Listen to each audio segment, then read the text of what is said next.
ससुर बहाने से बहू को रोज अपने पास क्यों बुलाते थे। घर की इकलौती बहू शिप्पा एक स्कूल टीचर थी।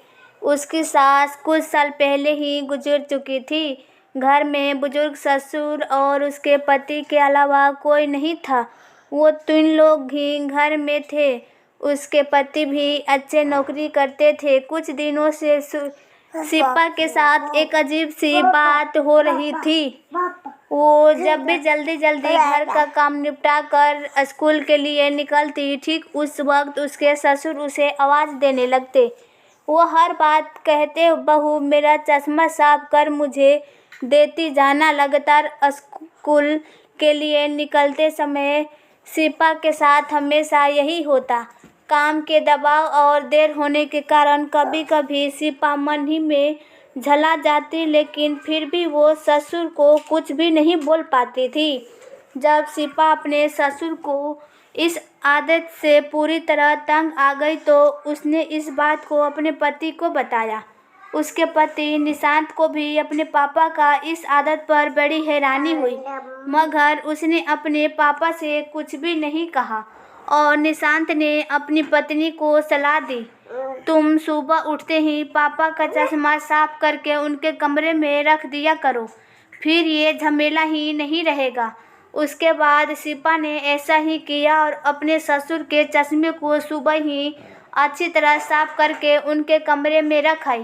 मगर ऐसा करने के बाद भी उस दिन वही फिर से हुई और स्कूल के लिए निकलने से ठीक पहले ससुर ने अपनी बहू को बुलाकर उसे चश्मा साफ करने के लिए कहा। शिप्पा को बहुत ही ज़्यादा गुस्सा आ रहा था, मगर उसके पास कोई चारा नहीं था। शिप्पा की लाख कोशिश के बाद भी ससुर ने उसे सुबह घर से जाते समय आवाज़ देना नहीं छोड़ा। ऐसे ही कुछ वर्ष बीत गए। अब शिप्पा पहले से कुछ ज़्यादा बदल चुकी थी।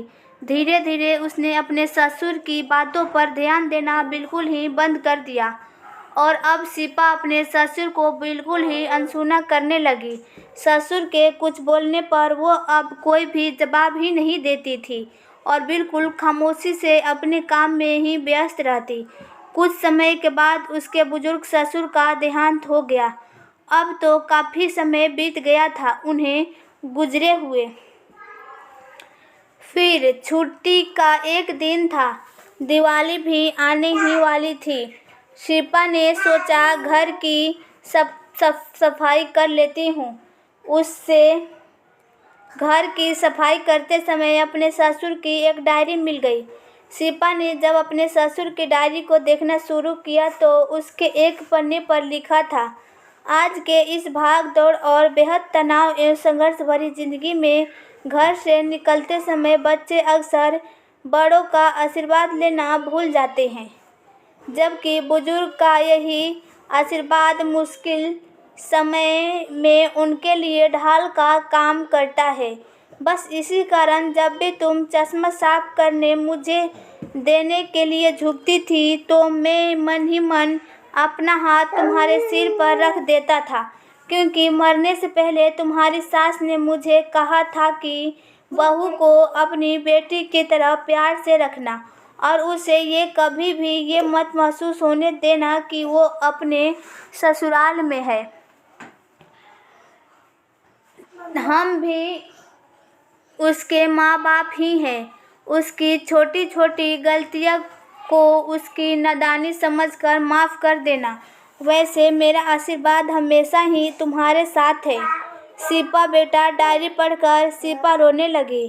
उसके ससुर के गुजरने सालों बीत गए थे, लेकिन फिर भी वो रोज़ घर से बाहर निकलते समय अपने ससुर का चश्मा साफ करके उनके टेबल पर रख दिया करती।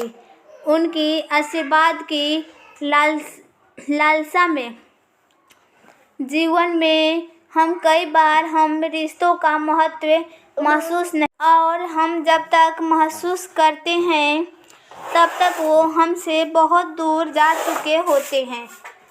रिश्ते को जब भी महत्व अवश्य दे जब वो आपके पास और साथ हो।